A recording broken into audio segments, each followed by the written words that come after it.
If there's one mistake that nearly sank my business in the first 2 years, it was underbidding. Pricing out of fear instead of the actual numbers cost me thousands of dollars I'll never get back and almost cost me my business. When I started my lawn service business, I had the same problem a lot of you have right now. I was afraid of losing work. So I'd look at a property, guess a number that felt competitive, and hope for the best.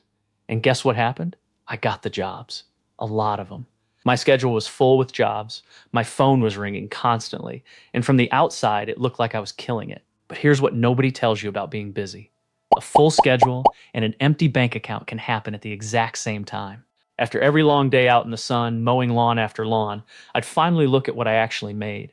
And there was this gap between how hard I worked and how little I had to show for it. At first, I told myself it was normal. You're just starting out. You'll build it up later. That's what I told myself for almost 2 years. But the math wasn't changing. I was working harder every season and the profit stayed flat. The problem was that I wasn't pricing for profit. I was pricing for permission. I was so afraid of someone saying no that I'd say yes to a number that barely covered my time, let alone the real cost of running the business.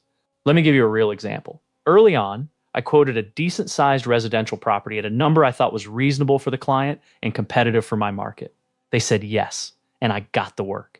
And they did say yes. That's a win, right? But by the time I broke it down, mowing, trimming, edging, blowing, drive time, fuel, wear on the equipment, and everything else involved, I was making somewhere around half of what I should have been before any indirect costs like admin, tax, or insurance. Now compare that to what the property should have been paying. If I'd priced it properly, same work, same quality, I'd be making close to double. That's one property. Now multiply that by every lawn on the route. Here's the math. Let's say you've got 25 lawns and you're underbidding by an average of $8 per cut. That's $200 a week. Over a 30-week season, that's $6,000. And that's if you're only off by $8. When I finally went back and ran my numbers, honestly, I found properties where I was off by 15 or 20. I had one job where I quoted a shrub trimming add-on at a flat $50. It took me nearly 2 hours. That's $25 an hour before expenses. I should have been at $150 minimum for that scope of work. That's a ridiculous discount, and your business can't survive on discounts. You know, someone said it perfectly in a comment on one of my recent videos. Don't devalue your worth and your work just for short-term gains. Customers used to discounts will only look for discounts. A good relationship lasts you a lifetime. So why did I keep doing it? I knew the numbers were wrong. I could feel it every time I looked at the bank account. The honest answer? Fear. Fear of losing the client. Fear that if I quoted the real price, they'd say no and hire someone cheaper. And ego. Because I wanted the work. I wanted to be the guy with the full route, the busy phone, the growing list of customers. But here's the thing, I had to learn the hard way. Not every customer is your customer. Some people are always going to pick the cheapest option. That's fine. Let them. Those aren't your people. Your people are the ones who understand the value, pay what the service is worth, and stick with you year after year. When I finally raised my prices, I lost a few clients, maybe 10%, but my revenue went up. Because the ones who stayed were paying what the work was actually worth.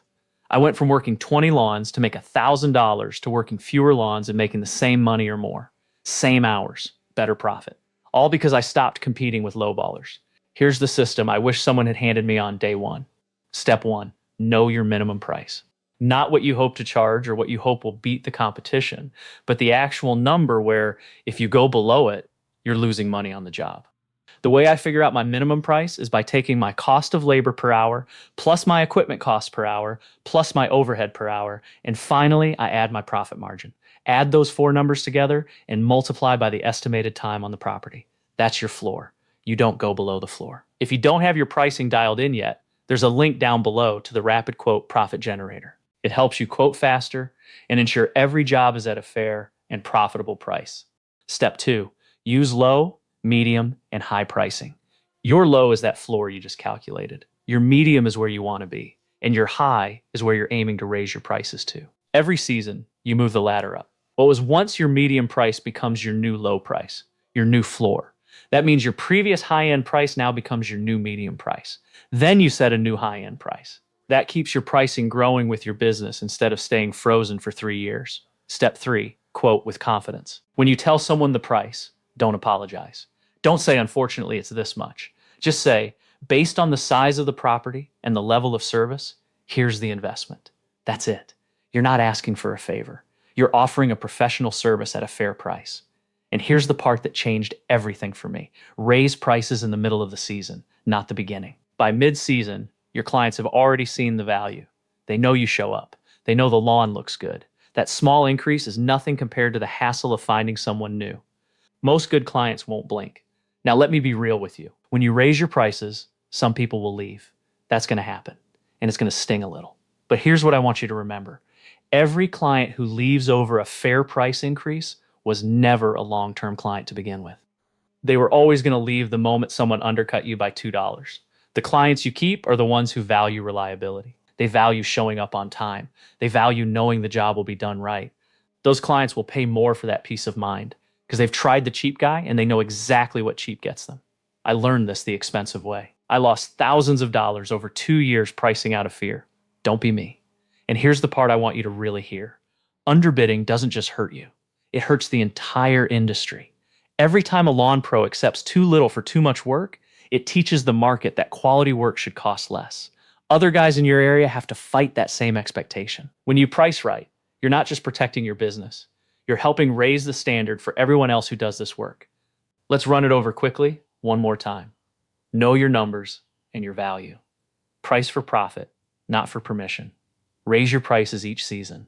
And don't let fear and ego drag your business into the ground. That means no giving away work you should be getting paid for, just to say you're working. That's it. Stop underbidding and start getting paid what you're worth. Good luck out there.